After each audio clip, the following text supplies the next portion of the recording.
chegou na hora de brilhar. Você nasceu pra mim. Muito bem. Estamos numa série de mensagens dentro da carta de Filipenses. Uma carta escrita pelo apóstolo Paulo.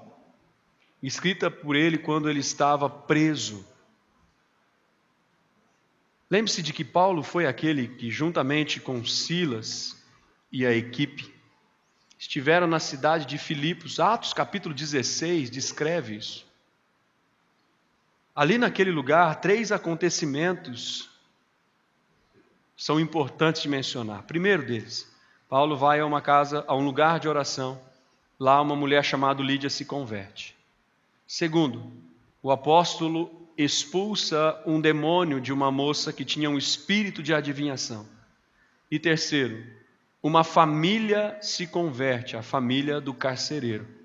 É a partir destas pessoas que a igreja em Filipos é iniciada. O apóstolo Paulo, posteriormente, por pregar o evangelho, é preso, onde fica durante 2 anos. Durante esses 2 anos, aproximadamente, em que está preso, Paulo escreve 4 cartas: Efésios, Colossenses, Filemão e Filipenses. Filipenses é a carta cujo tema central é a alegria. Na carta de Filipenses, ela mostra aquela que é a verdadeira fonte de toda a alegria. Diga assim comigo: Jesus Cristo é a fonte da minha alegria. Meus irmãos, essa semana, antes de iniciar a palavra de hoje, que tem como tema Encontrando a Alegria na Boa Vontade de Deus.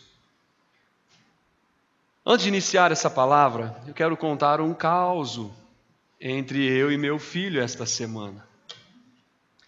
Estávamos nós, Arthur, minha esposa e eu chegando em casa, quando por alguma situação, não me recordo exatamente o que foi, uma situação pequena, eu acabei falando, chegando em casa eu disse assim: ô droga. Mas não era assim uma reclamação, era só uma... Mas era, né? O Arthur estava atrás de mim. E nós ensinamos a ele que essa expressão, ela é uma murmuração, uma reclamação. Então ele considera essa palavra como um palavrão. Ele olhou para mim, assim, olhou não, de trás eu ouvi vi aquela mãozinha pequenininha me tocando, aquela voz suave dizendo: papai, o senhor falou droga. O senhor me ensinou que é errado. Aí a mãe, para ajudar, olhou assim e falou assim: agora tem que orar pedindo perdão, né, filho? Aí vai o papai orar. É verdade, filho. Papai do céu, confesso que disse droga. Me perdoa, me comprometo a não dizer mais droga. Em nome de Jesus. Amém. Papai, o senhor vai ter que orar de novo. Por quê? Porque o senhor falou mais 2 vezes a palavra droga. Irmãos, eu simplesmente falei assim: droga.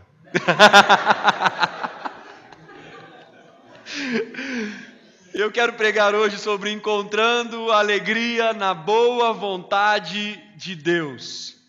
Leia comigo Provérbios 19, 21, que será projetado, por favor, todos juntos. Muitos são os planos no coração do homem, mas o que prevalece é a boa vontade do Senhor. Novamente.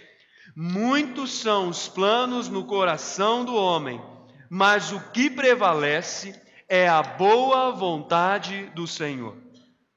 Se eu perguntasse para os irmãos aqui hoje: levanta a mão quem quer que a vontade de Deus seja realizada na sua vida, boa parte dos irmãos levantariam as suas mãos. Dá um glória a Deus quem quer que a vontade do Senhor seja plenamente realizada na sua vida. Boa parte dos irmãos dariam glória a Deus, se levantariam.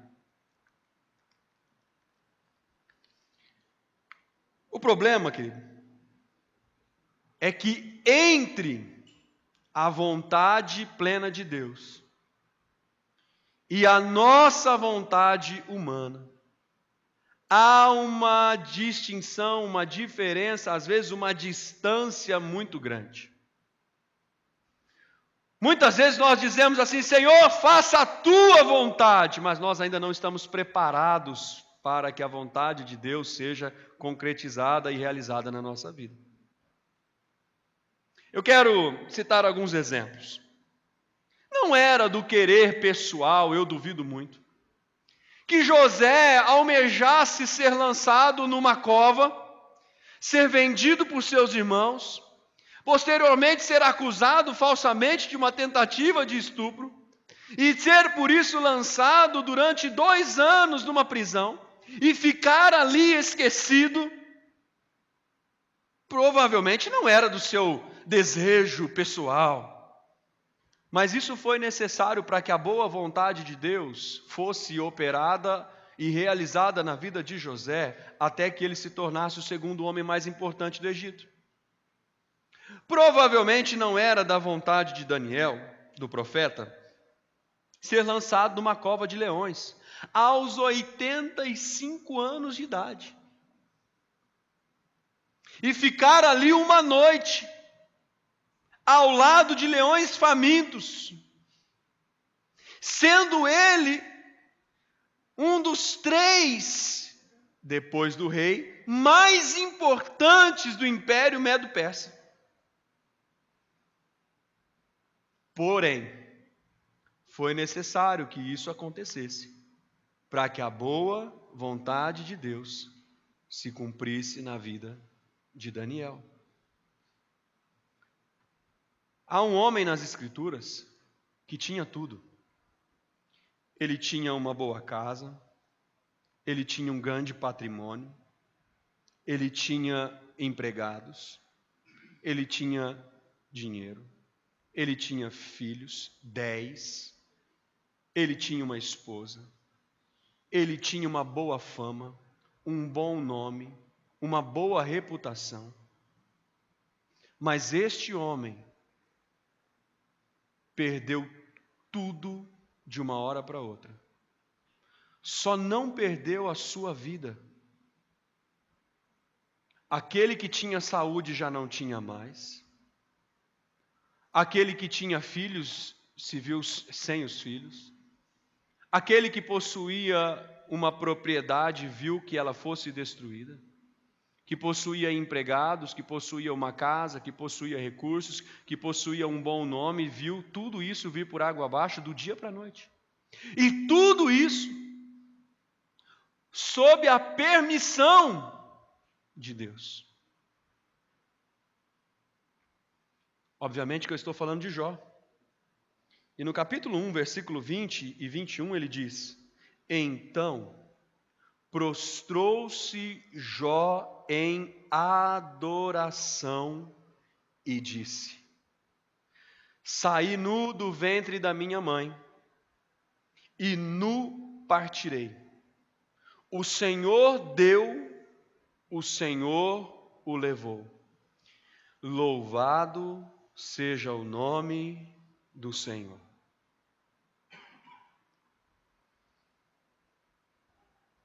Daqui a pouco vem a sua esposa. Você ainda adora esse Deus? Amaldiçoa esse seu Deus e morre. Mulher, disse Jó, você fala como uma louca. Por um acaso não recebemos o bem de Deus? Porventura reclamaríamos, ele deixaria de ser Deus pelo fato de recebermos o mal? Com isso Jó está dizendo: a vontade do Senhor é boa e seja ela estabelecida na minha vida, seja nos dias bons, seja nos dias maus, seja nos dias de fartura, seja nos dias de escassez, seja com ou sem dinheiro, seja com ou sem um bom nome, seja com ou sem um bom patrimônio, em todos os momentos o Senhor deve ser louvado e glorificado, porque a sua boa, perfeita e agradável vontade está sendo realizada na minha vida. O próprio Senhor Jesus dizia: seja feita a tua, não é isso? Vontade. Filipenses capítulo 2, a partir do versículo 12 até o versículo 18. Diz assim a palavra de Deus: Meus irmãos, como sempre vocês obedeceram, não apenas na minha presença, porém muito mais agora na minha ausência, ponham em ação a salvação de vocês com temor e tremor. Pois é Deus quem efetua em vocês tanto o querer quanto o realizar, de acordo com a boa vontade dele.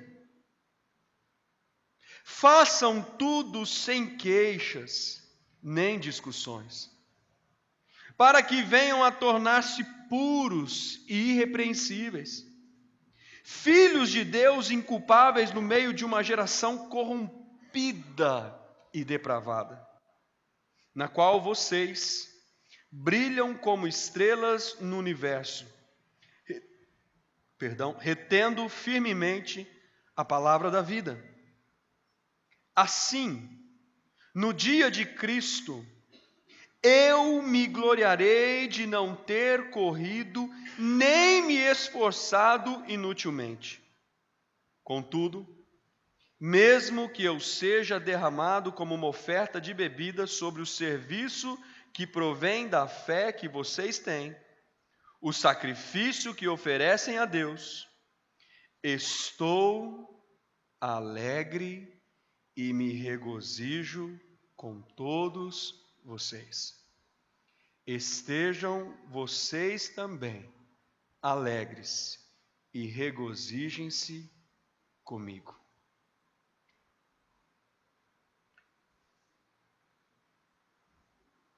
Do primeiro verso do capítulo 1 até o último verso do capítulo 4, seja de forma declarada ou nas entrelinhas, o apóstolo Paulo está dizendo: aconteça o que me acontecer, em Cristo eu sou feliz. Eu encontrei a alegria verdadeira em Cristo Jesus. Meus irmãos, Paulo tinha tudo para reclamar. Paulo tinha tudo para murmurar. Paulo tinha tudo para se queixar. Ele poderia levantar a sua voz e dizer: Senhor, por que comigo? Eu sou um apóstolo. E ele um verdadeiro apóstolo.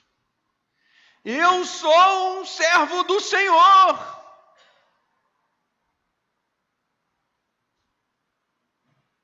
Eu sou alguém que o Senhor tem usado na tua obra. Fundador de igrejas. Por minhas mãos pessoas são curadas. Demônios são expulsos. Mas nós não percebemos Paulo falando isso. Muito pelo contrário. O que nós vemos aqui é o apóstolo declarando: eu encontro alegria na vontade de Deus sendo realizada na minha vida. Porque é Ele quem efetua tanto o querer quanto o realizar de acordo com a sua boa vontade. Irmãos, nesse texto, para chegar a essa conclusão, para encontrar essa alegria, Paulo leva em consideração 3 assuntos importantes. Primeiro, ele fala sobre a salvação. Ele diz: desenvolvam ou ponham em ação a salvação de vocês, com temor e tremor.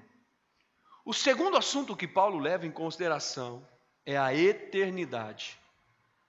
Porque ele mesmo diz, assim no dia de Cristo. Paulo está olhando lá na frente. Paulo sabia que aquele seu sofrimento era leve e momentâneo comparado ao peso da glória que estava por vir. E o terceiro assunto que Paulo fala é a respeito do sofrimento. Ele mesmo considera o seu próprio sofrimento como uma identificação com o sofrimento de Cristo. Nós não lemos, mas pregamos e falamos sobre isso pela manhã, a respeito do grande sofrimento e exemplo de Cristo Jesus nos versos anteriores. Pois ele, subsistindo em forma de Deus, não julgou como usurpação o ser igual a Deus, antes a si mesmo se esvaziou, assumindo forma de servo, tornando-se em semelhança de homens e sendo reconhecido em figura humana, a si mesmo se humilhou, tornando-se obediente até a morte e morte de cruz. Depois de falar do sofrimento de Jesus, Paulo vai falar, olha, eu também tenho sido entregue como um sacrifício. Eu também estou sendo oferecido como um sacrifício, a minha vida. Irmãos, e mesmo assim, nós percebemos um apóstolo que encontra alegria.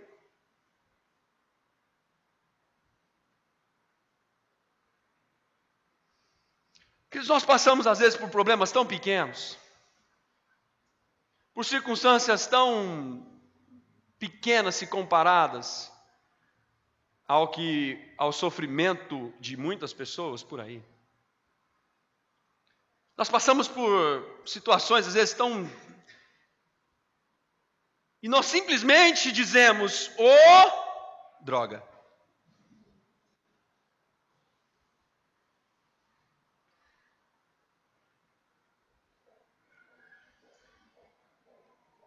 Talvez você já tenha passado por isso. É aquele tipo de questionamento, Senhor, por que o Senhor permitiu isso? Senhor, o Senhor não está vendo o que está acontecendo comigo, Senhor? Senhor, eu não aceito isso na minha vida. Imagina se Jó dissesse isso.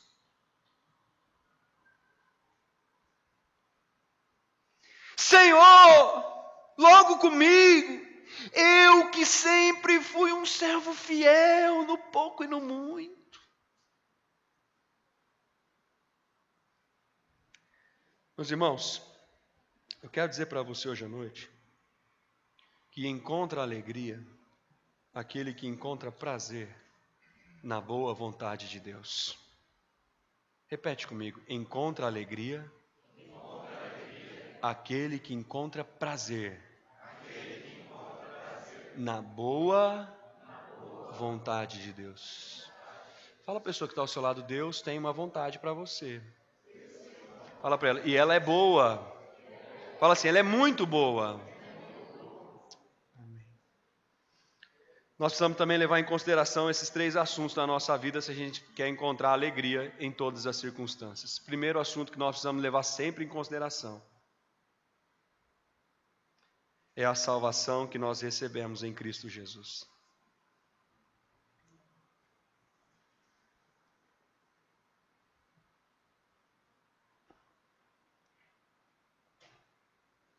O que a Bíblia declara sobre isso? Que nós nascemos mortos em nossos delitos e pecados. Quatro verdades aqui. Primeiro, o nosso pecado nos separa de Deus. Segundo, o nosso pecado nos torna merecedores do inferno. Terceiro, Deus nos ama e por isso enviou Jesus Cristo. Quarto, essa salvação é recebida por meio da fé, mas ela é oferecida pela graça de Deus. Pela graça sois salvos, mediante a fé. E isso não vem de vós, é presente, dom de Deus. Não vem de obras, para que ninguém se glorie. Quando lá em Filipos, em Atos 16, nós vimos isso na primeira mensagem, quando a família do carcereiro encontra-se com Jesus, irmãos, o texto diz que na madrugada eles estavam fazendo festa, eles estavam se alegrando, eles estavam regozijando, porque tudo estava bem? Não. Mas porque a partir daquele momento, agora, eles também tinham a alegria verdadeira encontrada em Cristo Jesus. Querido, talvez você está procurando alegria em muita coisa. Você precisa encontrar a Jesus. Eu quero dizer para você, querido, que nada preenche a nossa vida como Jesus preenche. A minha vida mudou quando eu confiei a minha vida a Jesus e eu fui salvo por Ele. O segundo assunto que nós precisamos levar em consideração, querido, é que nós precisamos considerar a eternidade. Paulo, ele entendia que preso, a vontade de Deus estava sendo operada na vida dele, sofrendo, a vontade de Deus que era boa estava sendo operada na vida dele. Mas Paulo não estava preso àquilo ali. Paulo estava ligado a Cristo, Paulo estava ligado à eternidade. Porque ele diz, porque no dia de Cristo, eu poderei me gloriar de não ter corrido, de não ter me esforçado inutilmente. Sabe por quê, Paulo vai dizer? Porque eu vejo Cristo sendo desenvolvido e formado na vida de vocês. Meus irmãos, lembre-se sempre disso. A nossa vida é passageira. A Bíblia a compara como uma nuvem, uma neblina.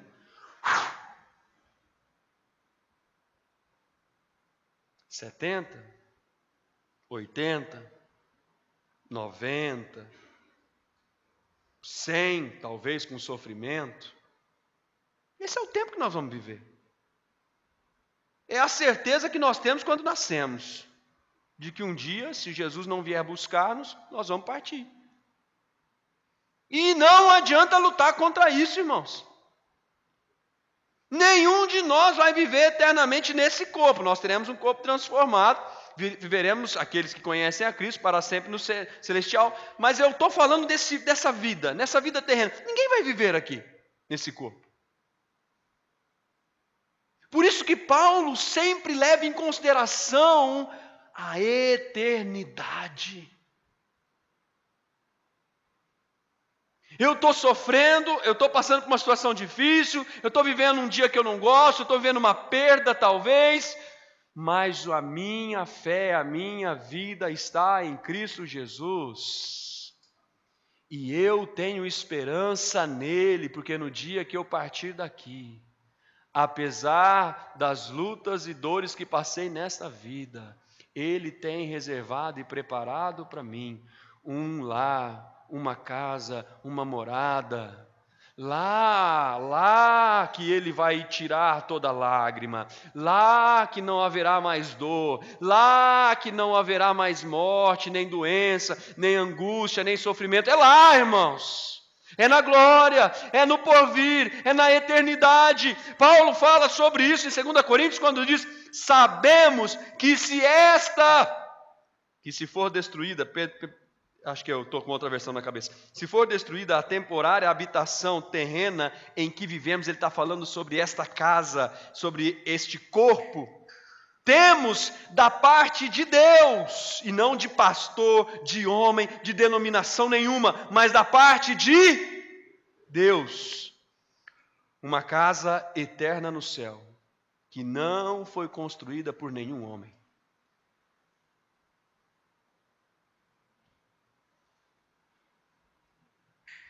Deixa eu abrir um parênteses aqui. Irmão, nosso mundo evangélico hoje está criando seguidores de homens.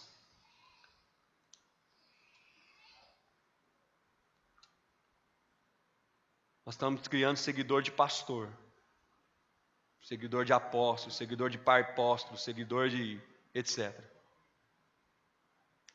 Nós estamos criando uma geração de seguidores de homens. Em nenhum lugar a Bíblia nos orienta a seguir homens. Pelo contrário, Hebreus capítulo 12 diz que nós precisamos ter a nossa fé mirada e focada em Cristo, olhando firmemente para o autor e consumador da vossa fé, o nosso Senhor Jesus Cristo. Os homens vão falhar, os homens são limitados, independente se é pastor, se é o que for, os homens vão errar, mas Deus não falha. Fecha parênteses. Paulo diz assim: fixamos os olhos não naquilo que se vê, mas no que não se vê. Porque o que se vê, ele diz, é transitório, é passageiro, mas o que não se vê é eterno.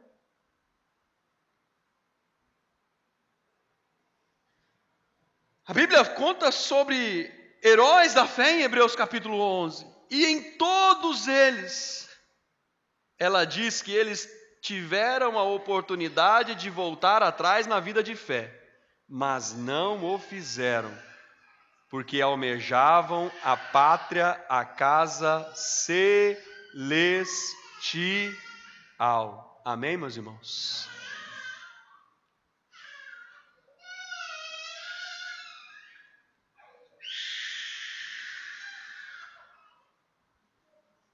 O bom de chorar é que tem saúde, não é verdade, querido, né?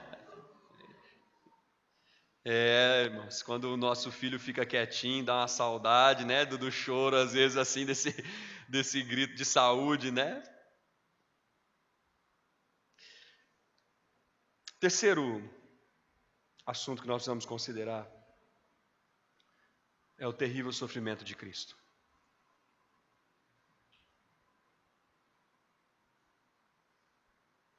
Paulo fala do seu sofrimento. Ele diz, olha, eu estou sendo oferecido.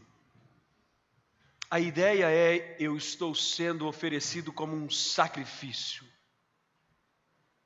Paulo está dizendo o seguinte, se for necessário, por vocês, meus irmãos filipenses, eu estou pronto a sofrer e até mesmo a morrer, porque o meu interesse é que Cristo seja formado em vocês.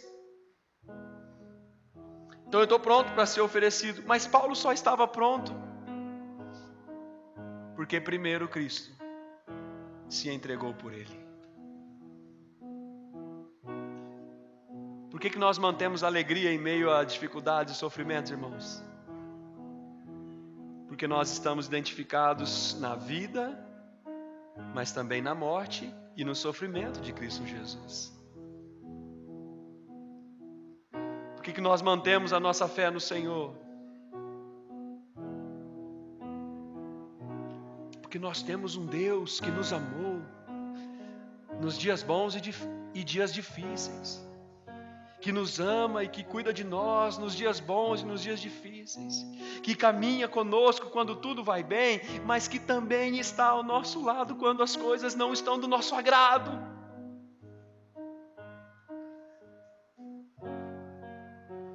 Muitas pessoas dizem para mim: pastor,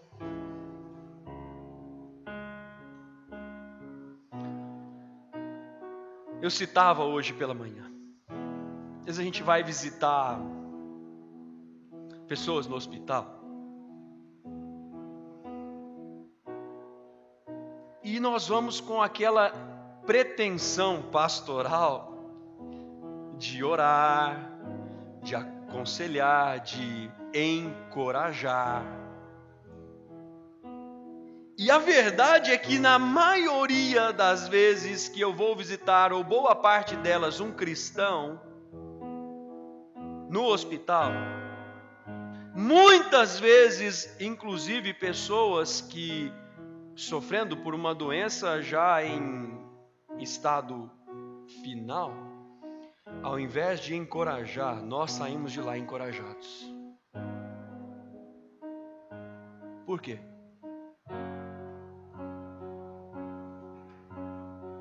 Porque aqueles que estão em Cristo Jesus e que pertencem a Ele encontram alegria em meio às dificuldades. Nós não somos guiados pelas circunstâncias, nós não somos guiados por pessoas, nós somos guiados, amparados e fortalecidos por Cristo Jesus. A nossa alegria não está ligada e não pode estar ligada ao dinheiro. Talvez é por isso que você tenha andado tão triste. A nossa alegria tem que estar ligada a Cristo Jesus. A nossa alegria não pode estar ligada a relacionamento. O meu namorado, a minha namorada, a minha noiva, não sei o que lá. A nossa alegria tem que estar ligada a Cristo Jesus. Talvez é por isso que você tenha andado tão triste, porque você está ligando sua alegria muito a pessoas, a coisas, a circunstâncias, e não a Cristo Jesus. No livro de Romanos, capítulo 12, versículos 1 e 2, o apóstolo diz o seguinte: rogo-vos, irmãos, pelas misericórdias de Deus, que apresenteis os vossos corpos por sacrifício vivo, santo e agradável a Deus, que é o vosso culto racional.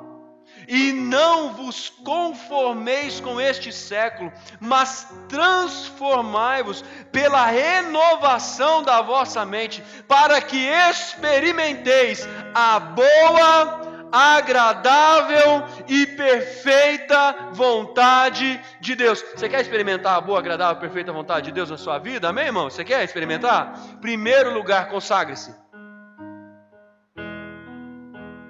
Consagre-se. Que ofereçam-se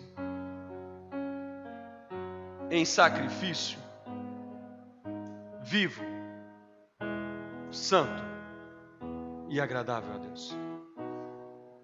Você quer ter a boa vontade de Deus sendo realizada na sua vida, meu querido?